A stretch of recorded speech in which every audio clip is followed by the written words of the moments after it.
شروع کرتا ہوں اللہ کے نام سے جو بڑا مہربان نہایت رحم کرنے والا ہے۔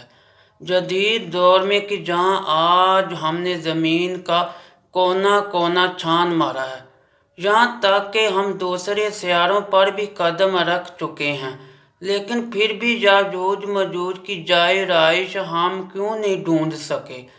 یاجوج ماجوج کے بارے میں بے تحاشا افسانوی باتیں بھی مشہور ہیں کہ جس وجہ سے عام لوگ تو یاجوج ماجوج کو انسانی مخلوق ہی نہیں سمجھتے۔ کیا یہ بات درست ہے کہ یاجوج ماجوج کی قوم حضرت حوا کے بغیر حضرت آدم علیہ السلام کے نطفے سے پیدا ہوئی تھی؟ آئیے آج یاجوج ماجوج کی قوموں کا ذکر قرآن و حدیث کی روشنی میں کرتے ہیں۔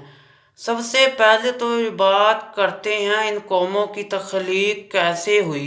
اس بارے میں علامہ حافظ ابن حجر عسقلانی فتح الباری میں ایک ضعیف روایات حضرت کعب رضی اللہ تعالیٰ عنہ کے حوالے سے پیش کرتے ہیں کہ یاجوج ماجوج حضرت آدم کی اولاد میں سے ہیں کہ ایک دفعہ ان کا نطفہ زمین پہ گل مل گیا اور زمین میں پھر ان کی تخلیق ہوئی۔ مصنف اس روایات کو خود یہ کہہ کر جھٹلا دیتے ہیں کہ انبیاء علیہ السلام احتلام سے پاک ہوتے ہیں، اس لیے یہ ممکن ہی نہیں۔ اور ویسے بھی ایک بہت ضعیف روایات ہے کہ جس کی سند صحیح نہیں۔ مختلف روایات اور تواریخ کی کتابوں سے جو ثابت ہوتا ہے وہ یہ ہے کہ یاجوج ماجوج دو قبیلے تھے جو کہ حضرت نوح علیہ السلام کے بیٹے یافس کی اولاد میں سے تھے۔ یاجوج ماجوج دو سردار تھے جنہوں نے ایک دوسرے کی بہنوں سے شادی کی اور قسم کھائی کہ اب وہ اپنے خون میں ملاوٹ نہیں کریں گے، اس لیے انہوں نے اپنے بیٹے بیٹیوں کی شادی بھی آپس میں کی۔ ان کی نسل پروان چڑھنے لگی۔ کہا جاتا ہے کہ ان کی عورتیں ایک ہی حمل سے بیک یک وقت 4 بچے جنتی تھیں، جس وجہ سے ان کی نسل بہت تیزی سے پھیلی۔ یہ انسان ہے اور کافر ہے، یہ جس جاندار کے پاس گزرتے اسے کھا جاتے تھے۔ یہ موسم بہار میں اپنے غاروں سے نکل کر سبزہ کھا جاتے اور خشک چیزیں اٹھا کر لے جاتے۔ ان کے پنجے اور دان درندوں جیسے، ان کے بال اتنے لمبے کہ جسم چھپا لیتے تھے۔ اس وقت بھی دنیا میں ہماری آبادی کے ایک انسان کے بدلے میں یاجوج ماجوج کی قوم کے 10 افراد موجود ہیں، یعنی یاجوج ماجوج کی قوم ہم سے 10 گنا زیادہ ہے۔ صحیح بخاری کی حدیث نمبر 3348 کی روایات ہے کہ نبی کریم صلی اللہ علیہ وآلہ وسلم نے فرمایا، ہر ایک 1000 میں 999 جہنمی ہوں گے، تمہیں بشارت ہو ایک آدمی تم ہی میں سے ہوگا اور 1000 دوزخی یاجوج ماجوج کی قوم سے ہوں گے۔ پھر نبی کریم صلی اللہ علیہ وآلہ وسلم نے فرمایا، اس ذات کی قسم جس کے ہاتھ میں میری جان ہے، مجھے امید ہے کہ تم یعنی امت مسلمہ تمام جنت والوں کے لیے 1/3 ہوں گے۔ اس حدیث سے ہم اندازہ کر سکتے ہیں کہ یاجوج ماجوج کی تعداد اتنی ہوگی۔ تاریخی شواہد سے معلوم ہوتا ہے کہ لوگ شمال مشرق ایشیا میں زندگی بسر کرتے تھے اور اپنے وحشیانہ حملوں کے نتیجے میں ایشیا کا جنوبی اور مغربی علاقوں پر مصیبت برپا کرتے تھے، اور بعض تاریخ دانوں نے ان کی رہائشی علاقوں کو ماسکو اور توبسے کے آس پاس بتلایا ہے، اور بعض کا خیال ہے کہ یاجوج ماجوج کا شہر تبت اور چین سے بحیرہ منجمد شمالی تک اور مغرب میں ترکستان تک پھیلے ہوئے تھے۔ قیامت کی 10 عظیم نشانیوں میں سے ایک یاجوج ماجوج کا ظہور بھی ہے۔ اللہ پاک قرآن مجید میں فرماتا ہے، یہاں تک کہ یاجوج اور ماجوج کھول دیے جائیں گے، وہ ہر بلندی سے دوڑتے ہوئے آئیں گے۔ یاجوج اور ماجوج کا وجود ذوالقرنین کے عہد سے تعلق رکھتا ہے۔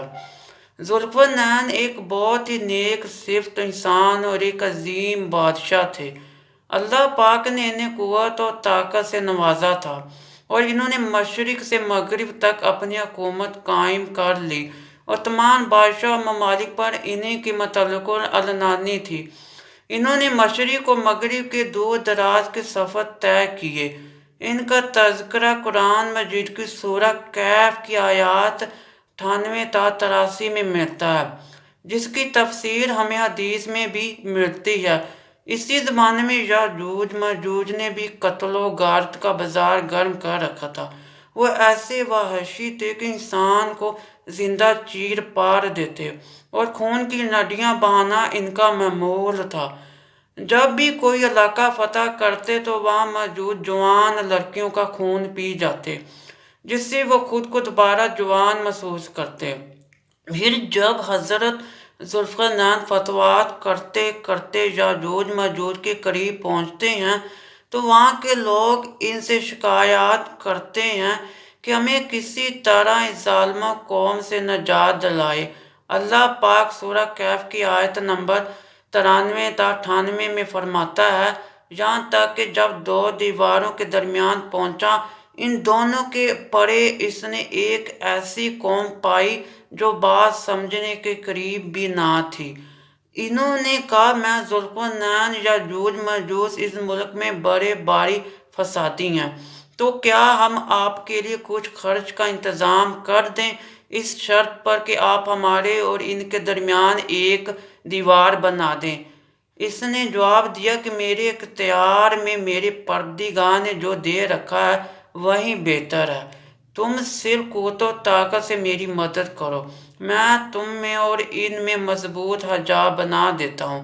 مجھے لوہے کی چادریں لا دو، جہاں تک کہ جب ان دونوں پہاڑوں کے درمیان دیوار برابر کر دی تو حکم دیا کہ آگ تیز جلاؤ، تا وقت کے لوہے کی ان چاروں کو بالکل آ کر دیا تو فرمایا، میرے پاس لاؤ، اس پر پگھلا ہوا تانبا ڈال دو۔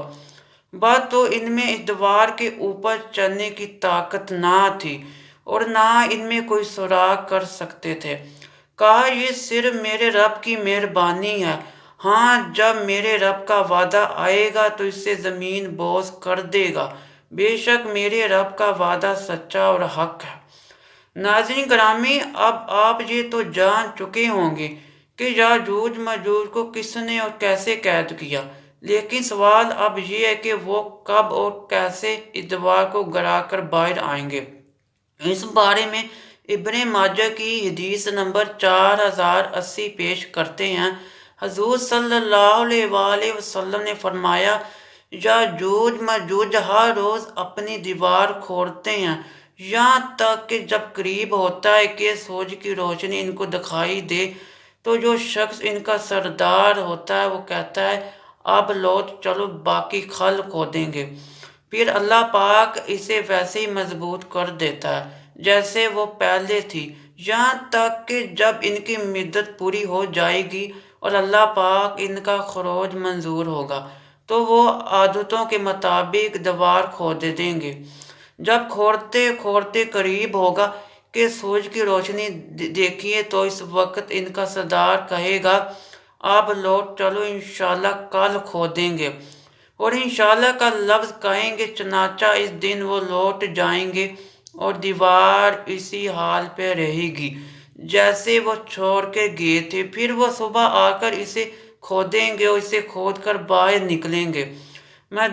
محدثینوں اور مفسرین میں یاجوج ماجوج کی قوم اور ذوالفقارنین کی دیوار کے حوالے سے بہت سے اختلافات پائے جاتے ہیں۔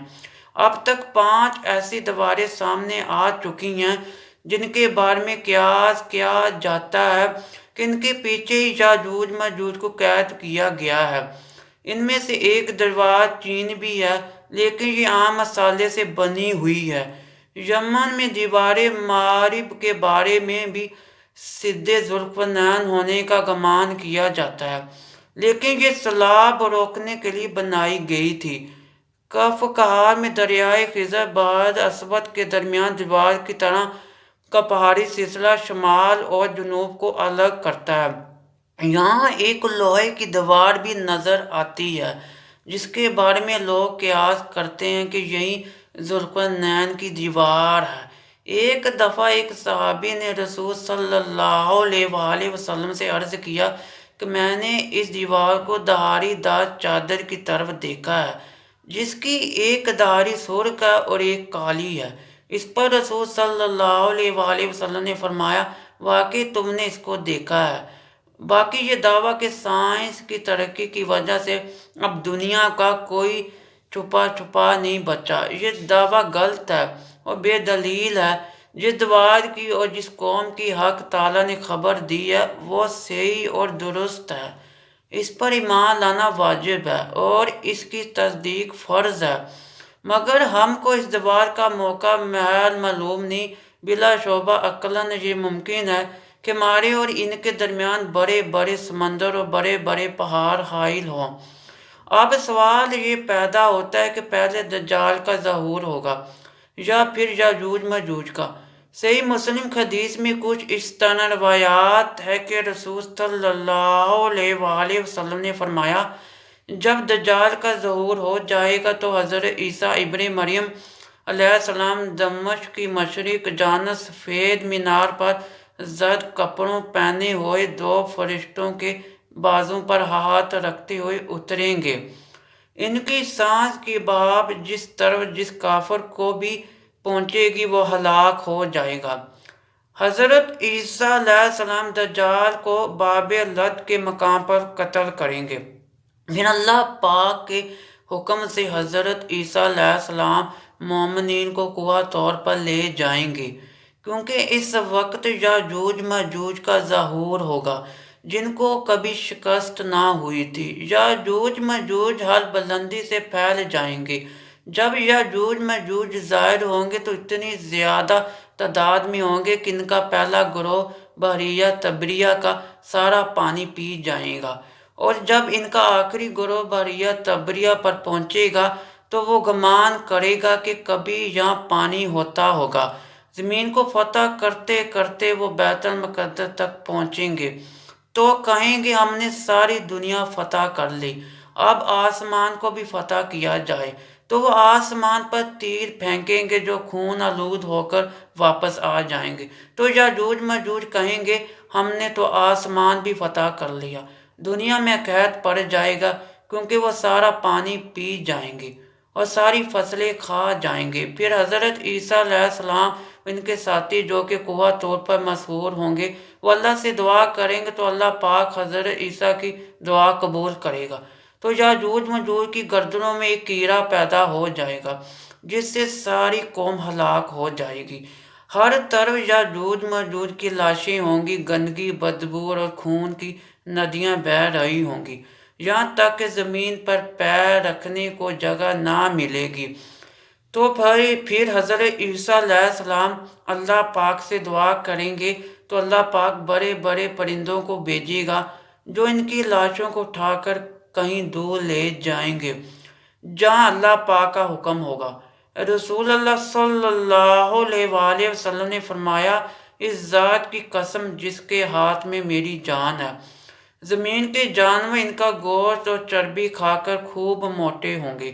جب پرندے ان کی لاشوں کو اٹھا کر لے جائیں گے تو ان کے تیر کمان اس مقدار میں زمین پر ہوں گے کہ مسلمان ان کے تیر کمانوں سے 7 سال تک ایندھن جلا سکیں گے۔ اس کے بعد اللہ پاک ایسی بارش برسائے گا کہ سب کچھ اس میں بہہ جائے گا اور زمین ساری دھل کر پاک ہو جائے گی۔ پھر زمین پر ایسے پھل اگیں گے کہ ایک انار ایک جماعت کے لیے کافی ہو جائے گا۔ دودھ میں ایسی برکت ہوگی کہ ایک اونٹنی کا دودھ ایک بڑی جماعت کے لیے کافی ہوگا، ایک بکری کا دودھ ایک گھرانے کے لیے کافی ہوگا۔ پھر کئی سال تک لوگ ایسے ہی رہیں گے۔ پھر اللہ پاک ایک ٹھنڈی ہوا بھیجے گا جو سارے مومنوں کی جان لے لے گی اور باقی لوگ گدھوں کی طرح کھلے عام زنا کریں گے، ظلم و زیادتی پھیل جائے گی، پھر انہی لوگوں پر قیامت برپا ہوگی۔